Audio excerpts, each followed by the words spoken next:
More gun sellers in the U.S. will be forced to run background checks because of a new rule from the Biden administration.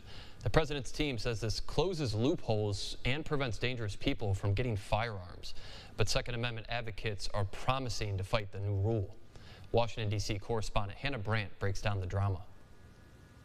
Right now, some gun sellers don't have to run background checks on buyers, but that's about to change. Tens of thousands of firearms a year are going to run through background checks that previously would not have to have them. That's because the Biden administration has finalized a new rule that will force thousands of additional gun sellers to run background checks. Stephanie Feldman with the White House Office of Gun Violence Prevention calls it a common sense step. Now we're going to have fewer guns getting into the hands of domestic abusers, felons, and other violent criminals. The move looks to crack down on sales happening outside of gun stores, like at gun shows or online. This is as close as possible as we can get to universal background checks without additional legislation. But the change is facing pushback from gun rights advocates. It's very concerning when this administration is using a whole of government approach to attack this industry to decimate your Second Amendment rights. Mark Oliva with the National Shooting Sports Foundation says this change goes after individuals and invades personal privacy. Now you're going to require me as an individual to be registered as a federal firearms licensee